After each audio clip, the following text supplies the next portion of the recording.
All right, welcome to our next video blog here on Monday Morning Haskell.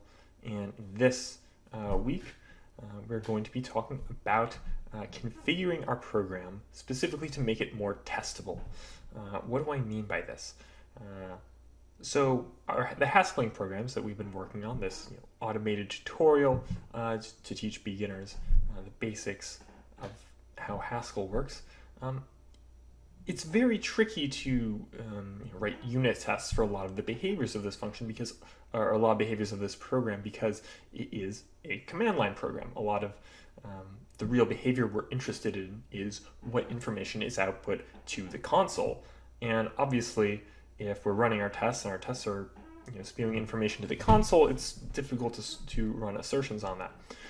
So this week we're going to focus on ways that we can tinker with our program and refactor it a little bit so that it's easier to test.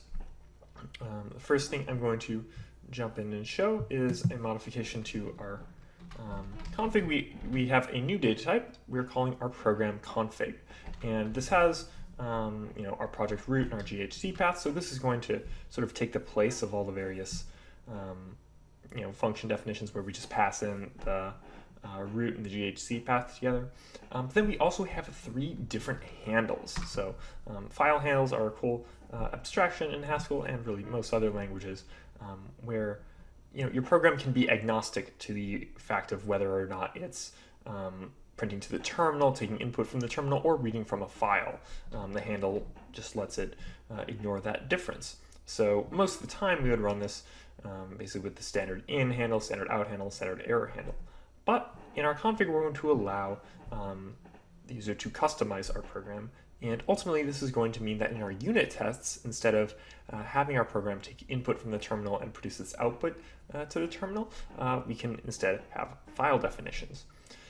So we have a few, we have this basic type, and then we have a few rudimentary helper functions. We'll only actually use one of these in this particular video, but they're all going to be useful in some capacity. So we have prog put string line, and this just takes our program config and then the string and otherwise acts as though it is put string line, just sort of putting that out to whatever handle we happen to be dealing with in our program. And then we can have print. We're going to do the same thing with standard error and for read line. So this is sort of the layout. And now the question becomes, how do we actually incorporate this into our application? And this is the other thing I'm going to showcase in this video is the process of compile-driven development.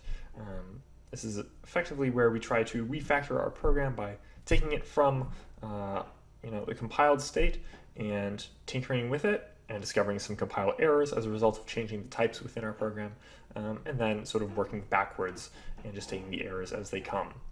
So to start this process, we can see our program is, I compiled it before starting this video, so everything is fine, but our main goal right now, the main thing we would love to do is to look at all the instances where we are printing things to the terminal. Because anytime we do this, really we need to be passing the program config and using prog put string line instead of normal put string line. Let's just say grep put string line. Oops, I think I have to put -r. We have all these different places where we're just putting this information straight to the terminal without caring about configuration, and we'd like to change all that. So where we are actually going to start is in utils, source/utils. And we can see that compile exercise has a few instances of it. So let's look for these. Okay, so we print a couple messages here, and we would like, instead of using put string line, we would like to instead say prog put string line and have some sort of config that we need to pass as a result of this.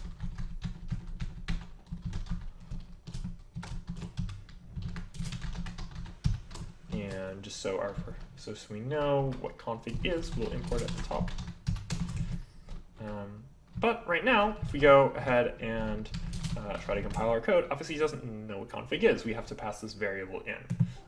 And what we're doing ultimately is we're going to replace this first parameter with our config. So instead of being this tuple of file paths, we'll pass in our program config. And let's see what our next set of errors are as a result of that.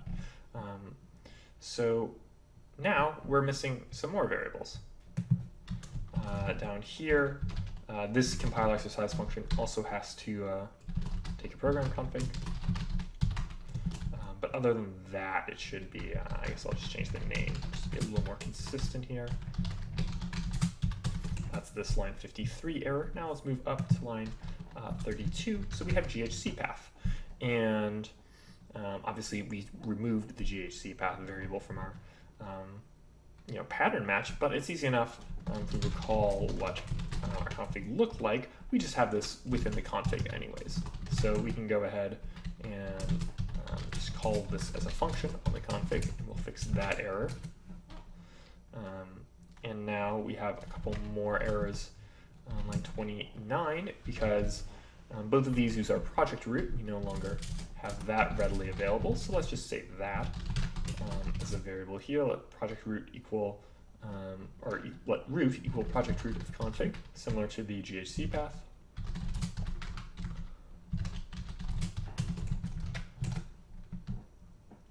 And all right, so we fixed all of the problems in our utils module. We now have a further problem in run exercises.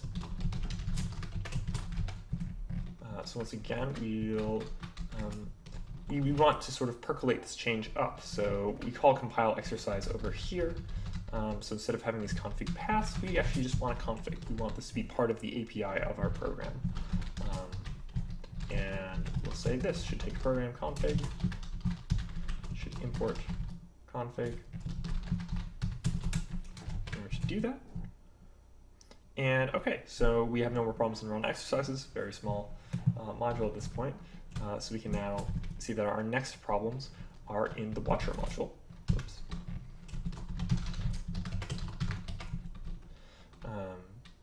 So jump down to line 37. First of all, we also have other instances of putString length. In fact, I actually want to go back to run exercises because we do have this other print statement that we want to change here. This should use the config. Okay, so we're just done with that. Quick little note there. Now watcher, like run exercises, has its own print statements to worry about, and we have to be incorporating our config into this as well. So first thing we'll note on line 37, this function thinks it's just taking this tuple of file paths, but really we want to, once again, change this so it passes a program config. So instead of that, we'll say config. In this way we can fix our immediate error. This is probably going to cause some more problems for us. Right, we need to import it. It's another good thing about compile-driven development is you know immediately when you have failed to import something. It's tedious to do a lot of imports all at the same time, but doing them one at a time as they come up is useful. It's just a lot easier. So once again, we're just going to access the project root from our config, fix that error.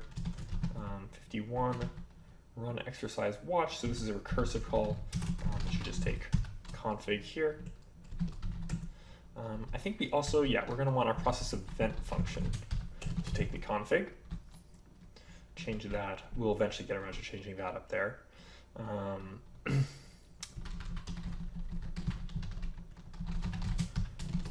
So that's all the currently existing problems. Let's see what other problems we've created with this fix.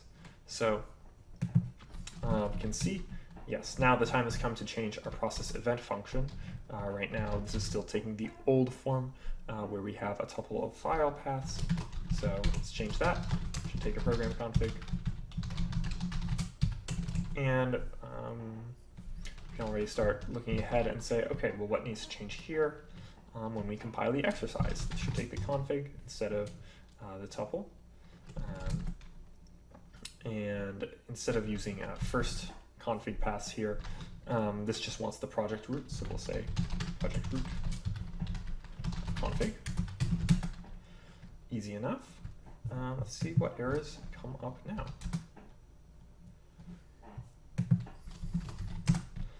Okay. Once again, it seems like we're making progress. We're down to 2 more errors here. On line 47.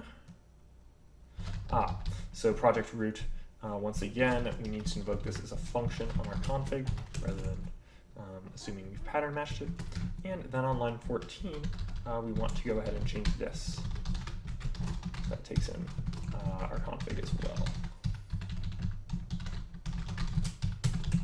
Now, at this point, most of our program compiles. So our watcher compiles now. We're running into problems in our main function now, because that's where we invoke these functions whose API we just changed. But before we dig into the main changes, we do want to just check our uses of putStringLine here so that we can generalize those. Let's say prog putStringLine.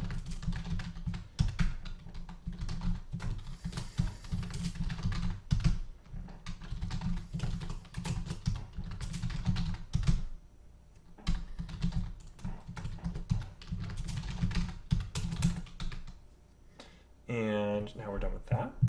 Just check that all worked. Oop, I missed something. Yes, we can't ignore config in this pattern anymore. Okay, so now we're almost done. We percolated these errors all the way up to the main function in our program. So let's go /main.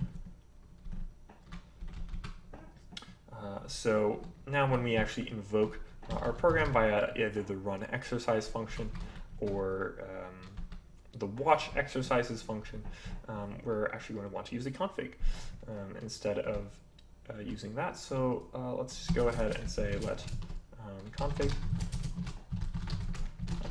Actually, we need to wait until we have our paths.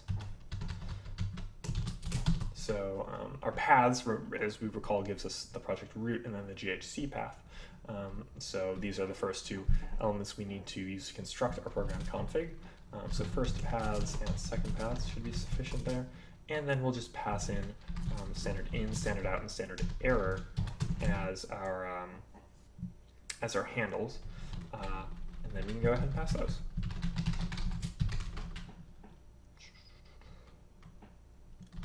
Exercise, watch exercise.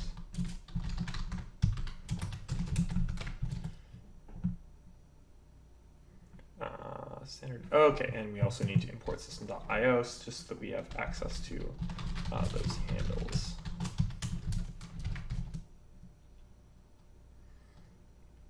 All right, and our program compiles now. Just for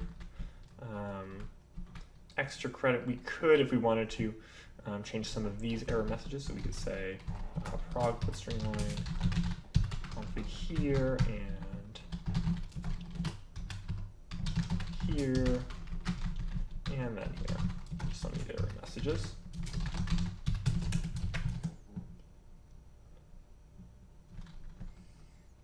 All right, and now we can actually see how, in fact, our program has changed as a result of this process. Well, actually right now, our program shouldn't have changed if we just run it as we normally would. So let's say, let's install it first.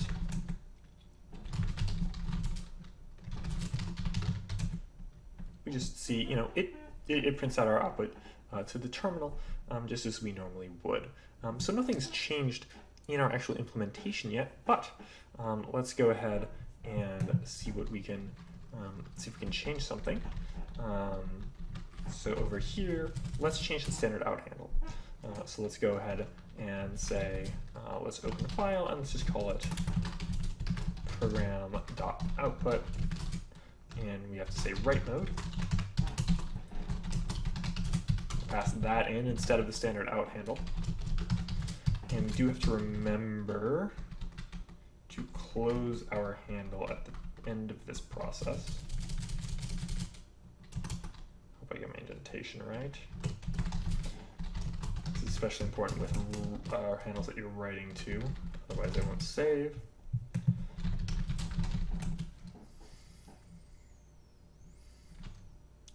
So let's try running that again. And this is how we can see that we have a bug in our program, that it did not do what we expected it to do. We got, if we look in program.output, we got one of our messages to print there, but we did not print all of it there.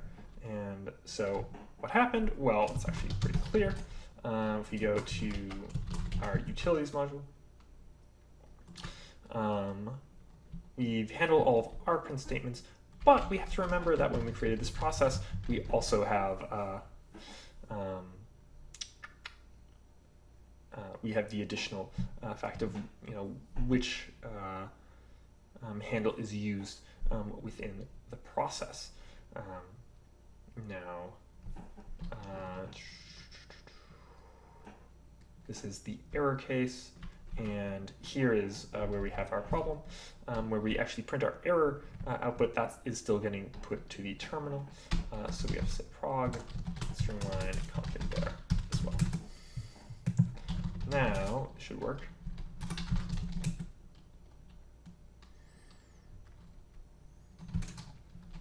Sorry, output. And now we see we have no output coming to standard out.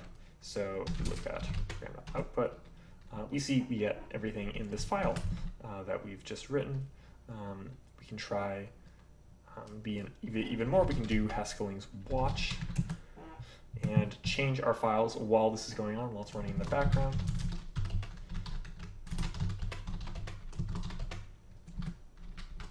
So we'll say int.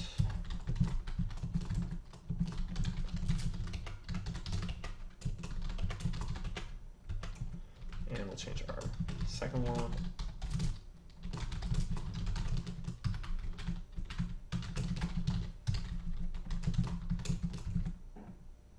And now our program finished because we finished all of the exercises. We go ahead, look at the output, and we see exactly all the output we would expect to see. So that concludes our look at refactoring our program. We used some file handles here in the system.io library, and we also went ahead and learned to use compile-driven development to create effects that we sort of knew where the changes were happening in our program and where they were percolating. Yeah, come back next week and we'll start looking at how we can use this functionality to actually write unit tests for our command line application.